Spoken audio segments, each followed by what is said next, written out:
CM योगी का police और प्रशासन को दंगाइयों के खिलाफ एक्शन लेने का ऑर्डर आ चुका है और अब बारी बुलडोजर की है। इसके लिए देर रात प्रयागराज में हिंसा के मास्टरमाइंड जावेद मोहम्मद उर्फ जावेद पंप के घर पर स्थानीय प्रशासन ने बुलडोजर चलाने का नोटिस चिपका दिया।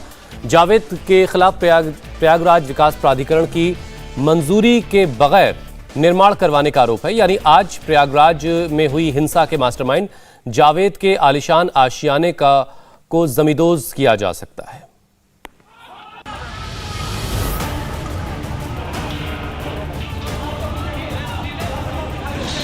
कानपुर में चला,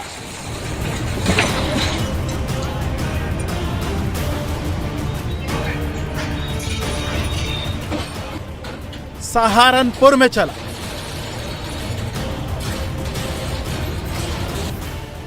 और अब बारी है प्रयागराज के दंगाई पर बुलडोजर एक्शन की।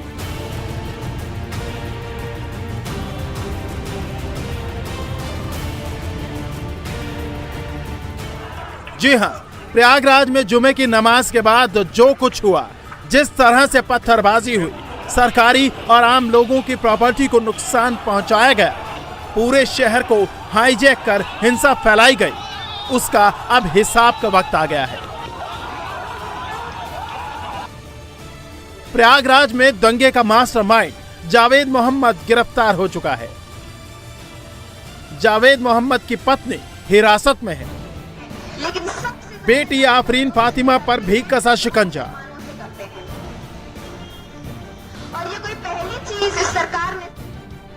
और अब दंगे के मास्टरमाइंड जावेद मोहम्मद के घर पर बुलडोजर चलने वाला है। इसके लिए प्रयागराज विकास प्राधिकरण ने जावेद मोहम्मद के करेली स्थित आलिशान घर के बाहर बाकायदा एक नोटिस चस्पा किया है। इस नोटिस में जावेद मोहम्मद पर बिना नक्शा पास कराए घर बनाने का आरोप है, इसीलिए अब इसे तोड़ने का फरमान जारी किया गया है।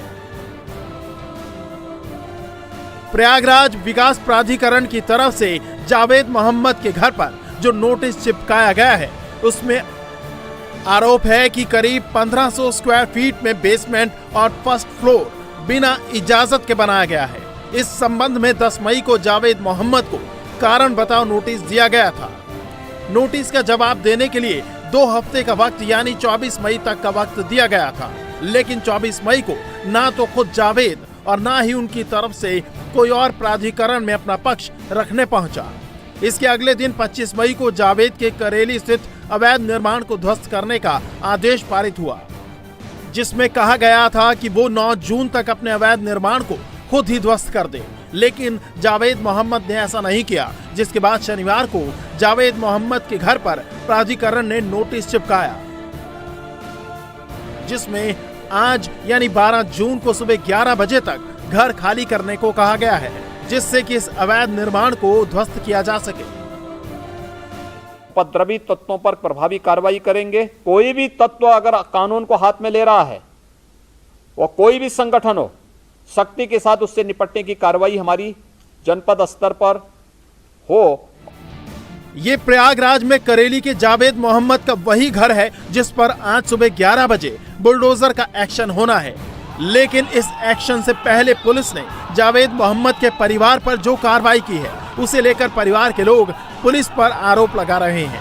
परिवार का कहना है कि जावेद मोहम्मद, उसकी बीवी और बेटी को गलत तरीके से फंसाया जा रहा है। और ये कोई पहली चीज इस सरकार ने ऐसे सभी व्यक्तियों को चिन्हित कर लिया गया है जिन्होंने तोड़फोड़ की है।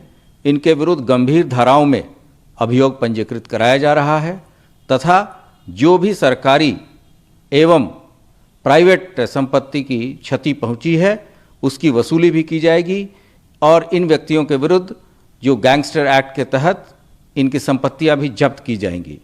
किसी भी स्थिति में कोई भी व्यक्ति जो शांति व्यवस्था से खिलवाड़ कर रहा है, उसे बख्शा नहीं जाएगा। उन्होंने फेसबुक पर ऊपर अगर पोस्ट किया है, कुछ तो शांति का पोस्ट किया है, शांति के प्रतीक का पोस्ट किया है और प्रशासन का साथ देने का पोस्ट किया है और बहुत खामोशी के साथ अपने तकलीफों को बयान करने का पोस्ट किया है, ना कि पत्थरबाजी को उकरवाने का पोस्ट किया है और ना ही कोई ऐसी पोस्ट किया है जिससे इंतशार शहर के अंदर पैदा हो सके। औरतों को टॉर्चर कर रही, उनको उठा के यहाँ से लेके जा रही, उनकी पत्नी को ले लिया और उनकी छोटी लड़की को भी ले गई यहाँ से, फिर उनकी बहू को और एक बेटी को उनको टॉर्चर करी, नहीं आप भी चलिए, आप भी चलिए।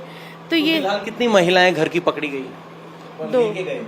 कौन कौन है अभी पुलिस के? पत्नी और एक बेटी। बेटी की उम्र क्या है?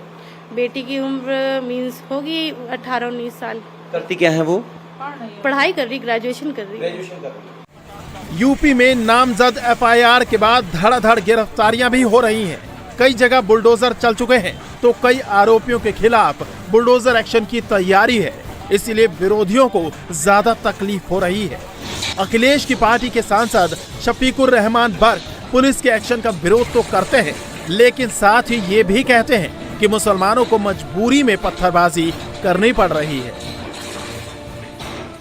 वो तो जब ही तो हुई जब ये बात हज़रत मोहम्मद सल्लल्लाहु अलैहि वसल्लम की आनत रसूल के सिलसिले में जब ये बात हुई तो मुसलमान उठकर खड़ा हुआ। बहरहाल उसने एहतजाज किया, तो बुनियादी गलती किसकी है, उनके खिलाफ क्या कार्रवाई है? अब नेता कुछ भी कहें, लेकिन यूपी में हुए दंगे में सियासी दलों के नेताओं के नाम भी सामने आ रहे हैं। प्रयागराज दंगे के पीछे भी AIMIM के शामिल होने का शक है। ये शक यूपी के ADG के एक बयान के बाद उठा, जब उन्होंने AIMIM के नेता शाह आलम और नए महानगर अध्यक्ष का नाम लिया। इंडिया टीवी ने जब शाह आलम के करीबी और AIMIM के नेता फरहान से बात की तो उन्होंने कहा कि सिर्फ बोलने से नहीं होगा, सबूत पेश करना होगा। क्या किसी पुराने पूर्व के प्रोटेस्ट में अगर किसी की संलिप्ति रहे तो उसका नाम नए अगर कोई प्रोटेस्ट हो, उसमें कोई उपद्रव हो जाए, कोई बलवा हो जाए, तो उसका क्या नाम है, न्याय संगत है उसके नाम को जोड़ देना बिना जांच किए, बिना पड़ताल किए? जांच होनी चाहिए थी, पड़ताल होनी चाहिए थी, नहीं हुई, सीधा नाम अनाउंसमेंट कर दिया। कैसे कर दिया? ये न्याय संगत नहीं, इसका हम विरोध करते हैं, कड़े शब्दों में इसकी निंदा करते हैं। साथ ही ADG साहब से, जिला प्रशासन से ये मांग करते हैं कि 72 घंटे के अंदर MIM पार्टी को नहीं, मीडिया को, इंडिया टीवी को आप उपलब्ध करा दीजिए एक भी एविडेंस जिसमें जिला अध्यक्ष की संलिप्ति नजर आती हो। हर शुक्रवार के बाद शनिवार आता है और शनिवार के बाद रविवार। शुक्रवार को पत्थर चले और शनिवार से ही यूपी में दंगाइयों को रिटर्न गिफ्ट मिलने की शुरुआत हो गई। आज रविवार है और आज प्रयागराज दंगे के मास्टरमाइंड को रिटर्न गिफ्ट मिलने जा रहा है। करेली का ये आलीशान मकान जमींदोज होने वाला है। बुलडोजर वाला ये एक्शन बताता है कि जिनके खुद के घरों पर बुलडोजर का साया होता है वो दूसरों के घरों पर पत्थर नहीं फेंका करते। इंडिया टीवी हर वक्त हर जगह डाउनलोड करने के लिए सर्च करें India TV news Google play store या ऐप स्टोर पर।